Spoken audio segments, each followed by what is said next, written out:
For Ramji, and we are coming to you live with 24/7 continuous coverage of the Artemis II mission. Like I said, I'm Nilofer, and I'll be your Orbit 3 commentator today.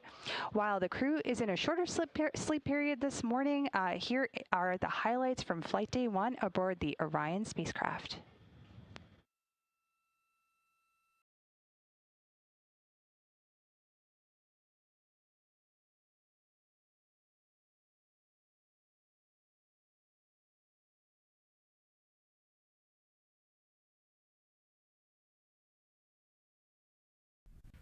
Welcome, and thank you for joining us live from NASA's Kennedy Space Center, where we are beginning a new chapter in America's human spaceflight story.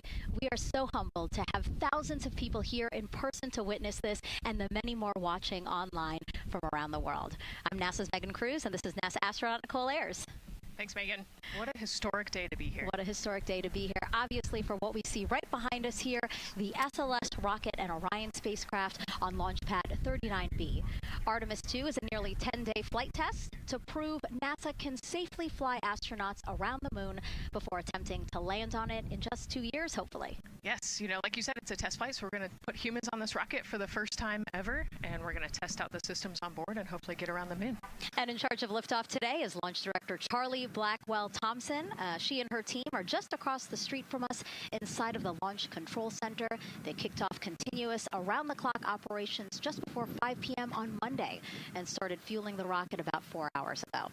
That com cap will also connect into the suit, which then eventually connects into the capsule through an umbilical there. So there's a lot of cords and wires. You can see them tuck in that cord under his chin right now.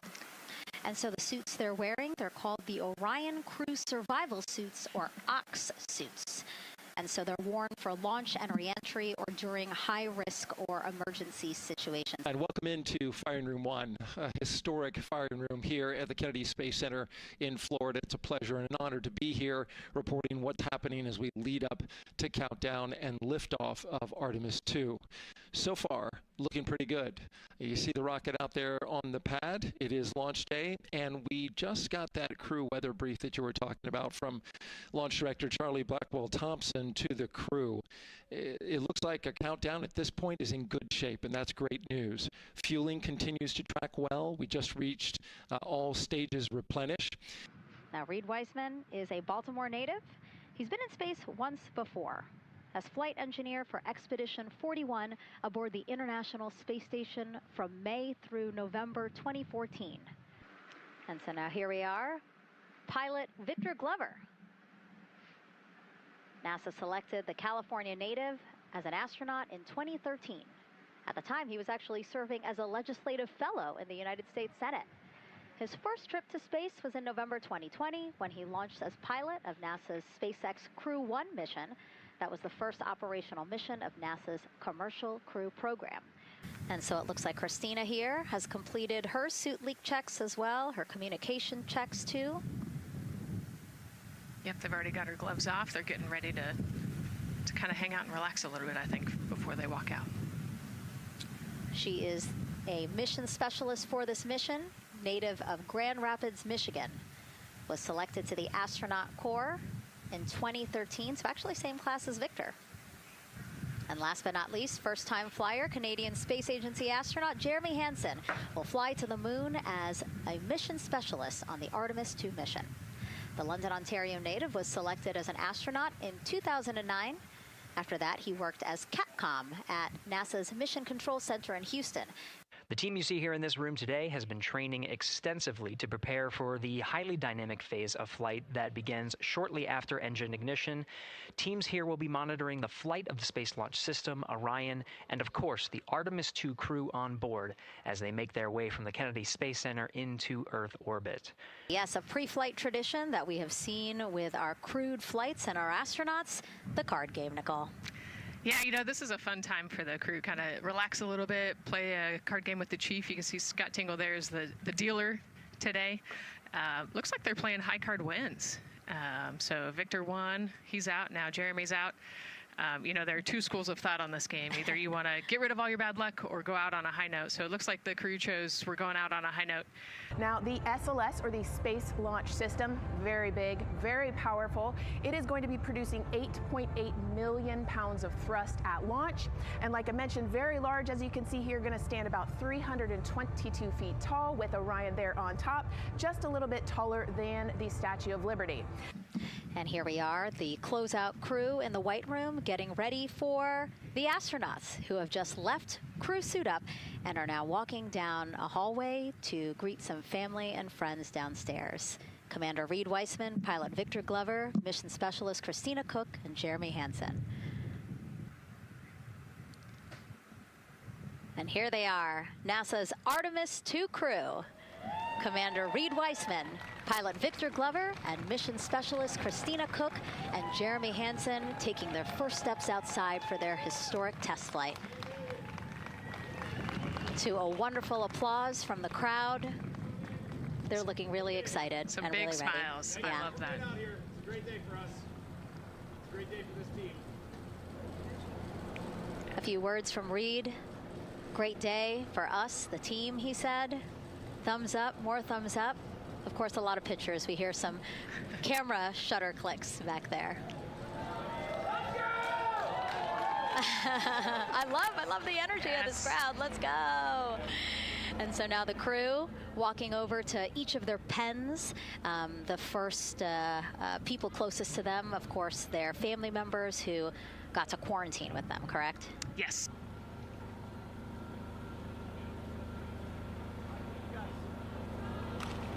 You heard Reed there saying thank you guys as the crowd picks up again with their applause and the four of them step into their Astrovan.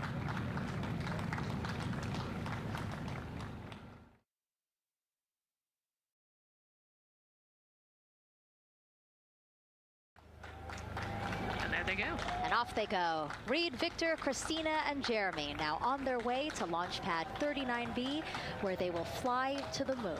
Something no human has done in over 50 years. They may also set a new record as the farthest humans have ever been from Earth, a record set by the Apollo 13 crew almost 56 years ago today.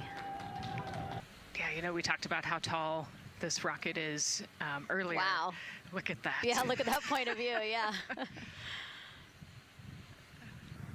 And now we're watching the crew walk across the crew access arm, getting a beautiful view of Kennedy Space Center. From 274 feet. Woo. Nicole laughs because Nicole is also, like Reed, does not like heights. Do not like how open that crew access arm is. Oh, and he's already turned around and walking in. You can see Dre's protecting his helmet and his visor there from all that metal. Yeah. It's a tight squeeze, but they've done this a lot, so Reed's already all the way across the capsule. Yeah, that was fast. Impressive, Reed. Impressive. That's why you're the commander. Oh, a heart there from Jeremy again. Yep, Canada. Yeah.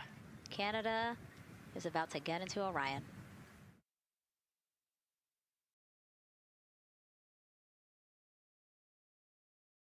This is a camera shot of behind Reed's head. So Reed, while Andre is buckling him in, that's a 5-point harness. Reed was configuring his control panel. Yeah, the displays. We're getting the displays ready so that they can monitor all of the systems and monitor the launch as they go. Christina there signing the wall. That they're working there. And there's a heart from Christina Cook. Great to see that as she gets ready to get into the Orion spacecraft, one that they named Integrity. It certainly fits this crew from what I've observed. Drag on camera, like we were saying, that kind of moves around, so sometimes it's hard to show that, so there you have it. You can see that the closeout crew has closed the side hatch. And so right now, that's a panel that they have to close out in order to then close the next hatch, which is the launch abort system hatch. We are currently not working any constraints with regards to the rocket or the ground systems. But the launch team has been made aware of an issue that the range is working. And currently they're monitoring that work that is going on over at the range. We understand that that issue is related to the flight termination system. Now, the flight termination system, just to give you a quick explainer, every rocket has a flight termination system. It's the system that the Eastern Range here uses in order to send a destruct signal to a rocket in case it veers off path. So it's a very critical, important safety component. The bottom line of all this is, at this moment, the range is no-go. But that is not stopping us from moving forward in the countdown. We can continue to process and work the countdown. The closeout crew will continue to do their work, and the launch team will continue to do their work as well. We're just getting an update, in fact, about what I was about to report out on the range, and the good news is the range is go. As we see now live inside of the White Room at the launch pad, the closeout crew has closed the launch abort system hatch. You saw there, we took it live. Took a lot of them, I think all of them. Except for one. I think it took all 3 or 4 of them to push that hatch door close, and then they felt around the perimeter of the door to make sure that everything was sitting just right. We currently are hearing the launch team is working an issue that was reported out with the LAS. At least there's an issue apparently with a battery on the LAS. The engineer who is in charge of the launch abort system sits on console here, reported that a temperature for one of the 2 LAS batteries is out of range. And although it's not a constraint for launch right now, it would be when that temperature is checked inside of T-minus 6 minutes, which is inside of terminal count. So right now the team is working some troubleshooting on this issue. Going to follow, of course, along closely with what they learn. But again, a battery temp for one of the 2 batteries on the LAS is out of spec, and the team is working to understand, first of all, whether or not this may be a sensor issue, or is there an issue with the battery itself. We're one big NASA team, one big NASA family, and we have one major message before we launch tonight. Okay, guys, what are we going to say? 1, 2, 3, go!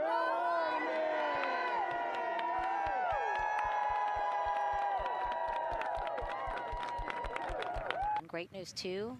Remember, the team was tracking an issue with the launch abort system battery.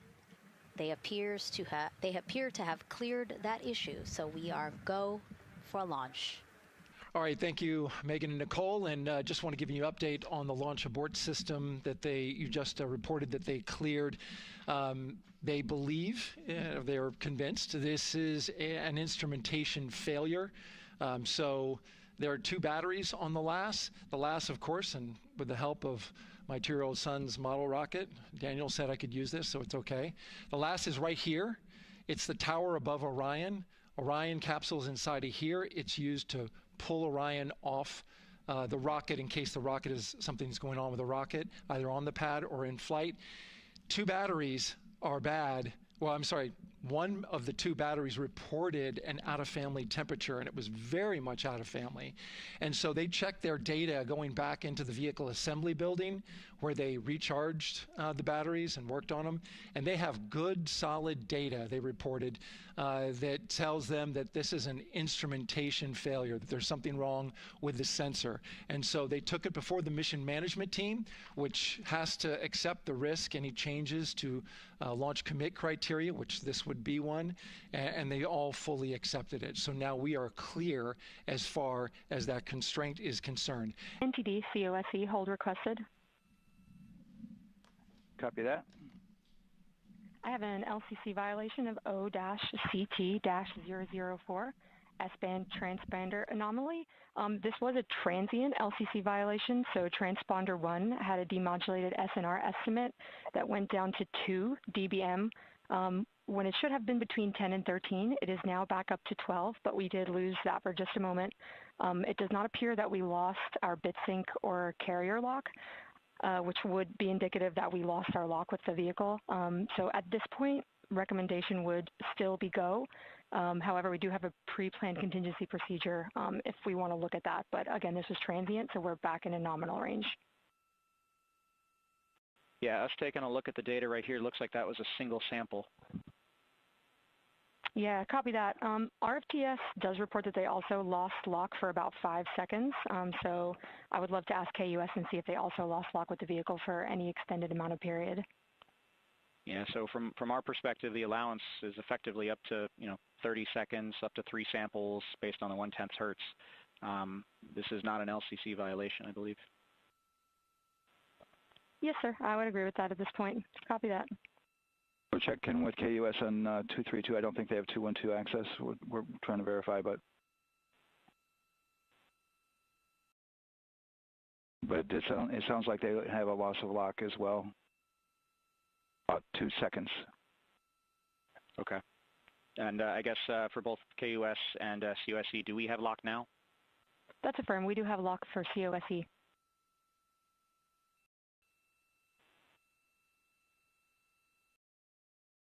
Yeah, so from the integration console perspective, we did have a temporary loss there within the allowable, and per the requirement, let's go. This is Houston Flight. We have lock and we have good telemetry here in GSE. And KUS has reported too they have good lock now. So with all of that, OSC, then are we in a go configuration per your LCC? Yes, sir. Recommendation would be go. Okay. LP, you concur with that? Yes, sir. LP concurs go. And Launch Director? Yes, sir. Launch Director concurs go. All right. And for all personnel, this is the NTD conducting the Artemis II launch readiness check. Verify ready to resume count and go for launch. OTC? OTC is go. STC? STC is go. GTC? C's go. MCO? CO is go. Safety Console? The Safety Console is go. LPE? LPE's go. RTD? RTD's go. Houston Flight? Houston Flight is go. ROC? ROC is go. And CDR? Crew is go. Copy that. Thank you, Reed. And Launch Director NTD, our launch team is ready to proceed at this time. All right, NTD, I copy all. At this time, I'll perform my poll. Attention on the net. This is the Launch Director performing the final poll for launch, verifying no constraints, and go for launch. EGS, Program Chief Engineer. Artemis Chief Engineers are go. Copy, thank you. EGS, Chief Safety Officer. The Artemis CSOs are go. Copy, thank you. Range weather. Launch weather is go. Thank you, LWO. And Artemis MMT Chair. MMT's go. Thank you, John. And Integrity Launch Director. Good air voice, Charlie. PLT. Thank you, Charlie. This is Victor. We are going for our families. MS1. This is Christina. We are going for our teammates. MS2. This is Jeremy. We are going for all humanity. All right, Charlie, your Artemis II crew is go for launch. Full send. I copy that. Reed, Victor, Christina, and Jeremy. On this historic mission, you take with you the heart of this Artemis team, the daring spirit of the American people and our partners across the globe, and the hopes and dreams of a new generation. Good luck. Godspeed, Artemis II. Let's go. Sir, you have a go to proceed with countdown. Copy that. I'll put it in work. CDR NTD. Go. Figure risers and initiate short purge per your EPROC 10.1.1, steps 8 and 9. 10.1.1, 8 and 9 going to work. Copy. CVSE NTD, start and verify recordings of our Orion cameras. You heard an issue worked in real time with telemetry lock on the Orion. It was transitory. It was very short. They checked the data, confirmed that they had a good lock. This was with the S-band transmitter on the Orion. Worked through that issue, looked at the data, and cleared it. All with the world watching. All right, and we're clear from cutouts. And with that, we're going to resume the clock momentarily. And CGLS, you can resume the clock on your mark. GLS copies. 3, 2, 1, mark. GLS mainline has been initiated. T-minus 10 minutes and counting.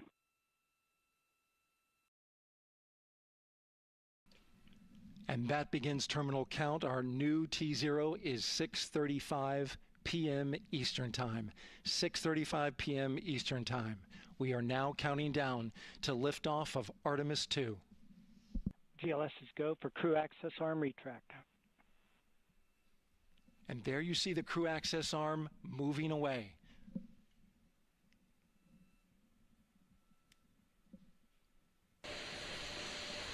GLS is go for ALS. Great call out. The rocket is on its own. 4 brave explorers ready to ride the most powerful rocket NASA has ever launched.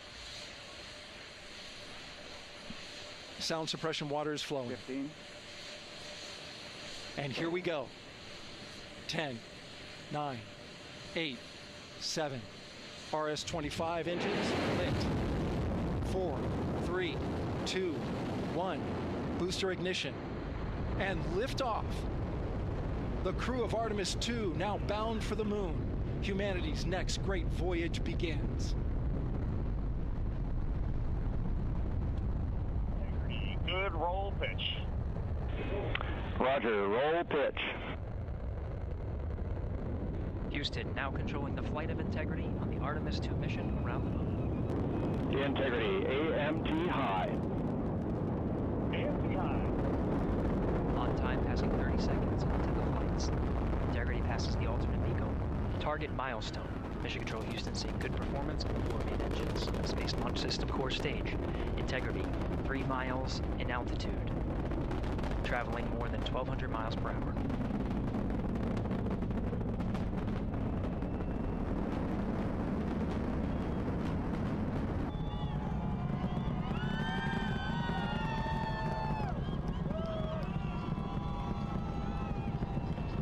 Mission elapsed time, passing 1 minute, approaching max Q. On, Ponce de Leon. Stan, we have you loud and clear on Ponce de Leon. Have you the same. Communication signal transfer confirmed as Integrity and its crew go supersonic. Approaching 90 seconds into the Artemis II mission. Integrity is 14 miles in altitude, 8 miles downrange, traveling more than 2,600 miles per hour.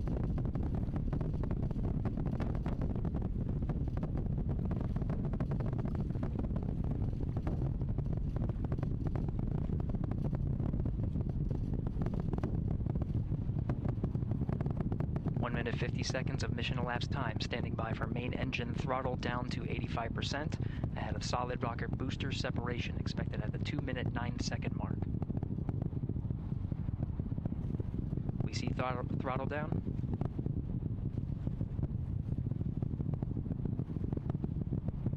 Confirmed separation. Main engine's throttling up, guidance converged.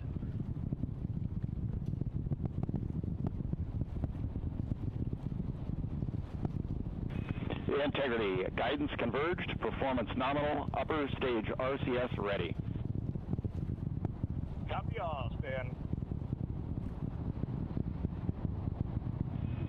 Integrity, SM priming complete. SM priming complete. 3 minutes into the flight, Integrity 49 miles in altitude, 78 miles downrange, now passing 5,000 miles per hour.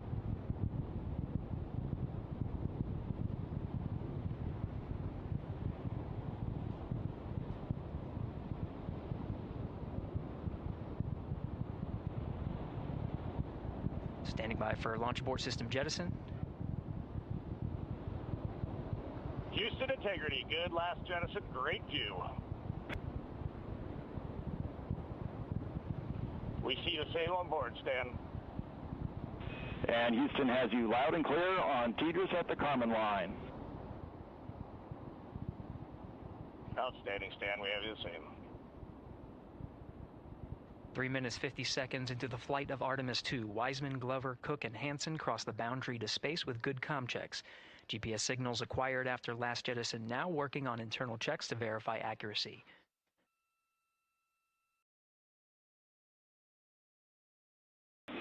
Integrity, GPS processing.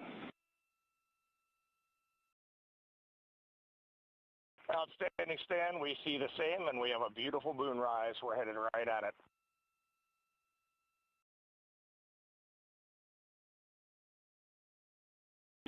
Integrity and nominal MECO, core stage separated.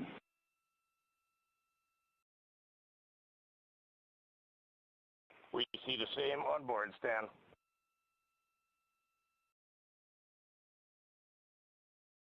Nine minutes of mission elapsed time. Integrity crew of Reed Wiseman, Victor Glover, Christina Cook, and Jeremy Hansen now in orbit around the Earth at the beginning of their journey to the moon.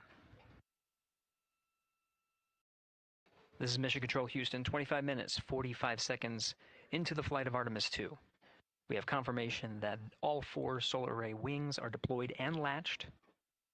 This is the configuration needed to switch to ATO preferred, which you did hear confirmed from pilot Victor Glover. That mode has been switched. Now getting our first views from one of the solar array wing cameras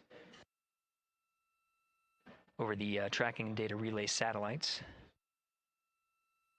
We are in a night pass as we are about a little more than 1,300 statute miles above the Earth, just east off the coast of Madagascar.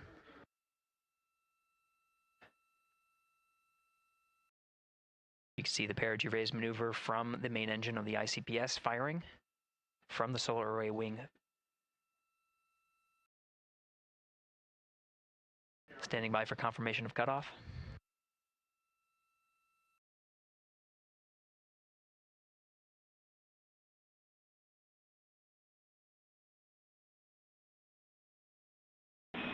Integrity, good PRM, and 1 minute to Tidris handover.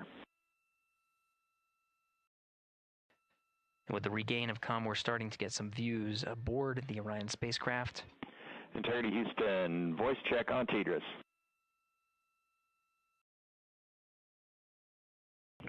Loud and clear, Stan Hallis. And we now have you the same. Good to hear your voice. In the meantime, mission specialist Christina Cook working on the activation of some environmental control life support systems and waste management systems. Currently, as teams on the ground analyze some troubleshooting of the activation steps that she was going through, she'll gather some of the backup waste management capabilities that they have aboard Integrity, just as a precaution while the teams assess how to address what was reported down from mission specialist Christina Cook on the fault light. At this time, the flight dynamics officer confirms that it was a good burn, so they are on a good trajectory for staying in high Earth orbit for the remainder of this flight day and into next. The high Earth orbit puts them into a 43,730 by 0 statute mile orbit, which orbits the Earth approximately once a day. It's a 23.5-hour orbit. For the first time since they arrived in space, you're looking at a live view of the Artemis II crew in the Orion spacecraft.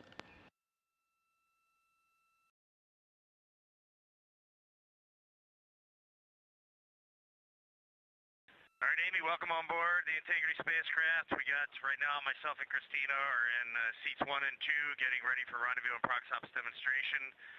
Victor's just finishing up getting out of suits and getting suit drying going, and Jeremy is hard at work in cabin configuration. It was an amazing ride uphill. The views, we've got 2 moon rises that we've had so far, and the views of planet Earth. We've circled it completely, and we forgot how beautiful it is to look down on Earth. We're hearing some comms from the crew as they are preparing for their proximity operations demonstration.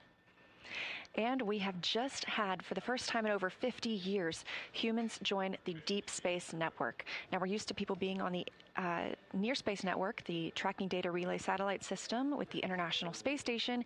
But again, first time in 50 years that we will have crew traveling far enough to be on that Deep Space Network. This view coming live from Orion, now just 3 hours and 10 minutes since liftoff today from Kennedy Space Center. As you have heard, Mission Control Houston is go for the crew to conduct the proximity operation. We have good separation, good motion. We are ATP go.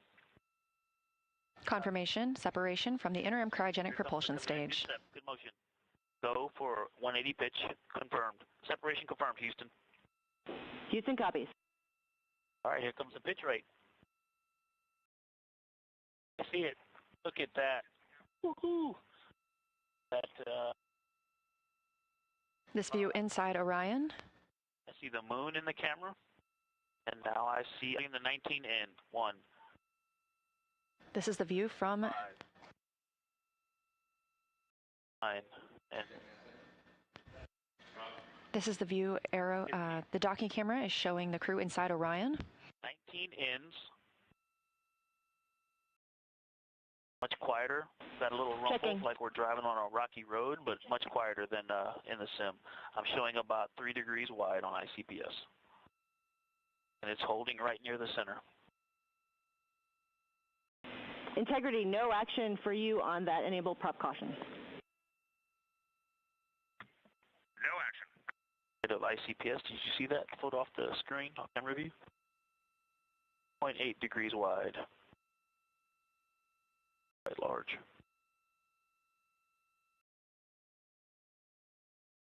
All right, I'm going to course. 9 degrees. 1 degree wide. Here comes 6 outs. 1, 2, 3, 8 down pulses. 4, 5, 8. I can see the side docking target. That is a good looking American flag. Wow.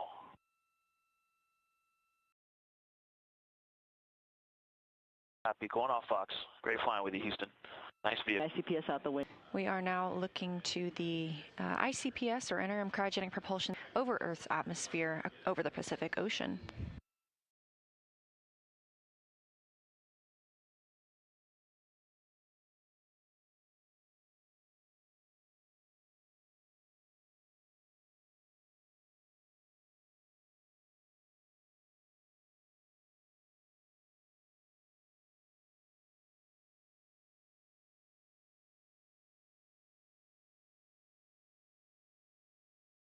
II crew takes a short nap after a busy launch day aboard the Orion spacecraft, being a mission elapsed to the MET, or mission. So as you can see, we are 16 hours and 2 minutes into the mission since the Artemis II crew launched aboard the SLS rocket, or the Space Launch System, in the Orion spacecraft. Continues to perform well. As mentioned, the crew is currently taking a short nap and will be back online in the next little.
time of 16 hours.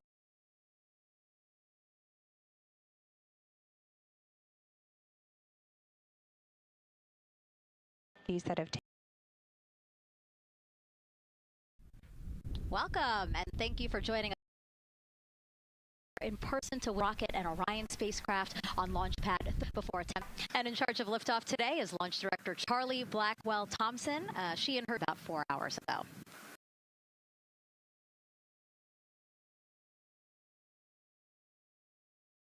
Which then eventually connects into the risk or emergency situation.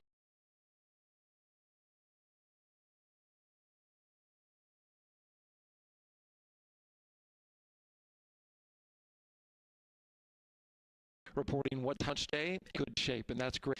Now read what May through November 2014. One mission that was the first operational mission of NASA's Commercial Crew Program. And so it looks like Christina here has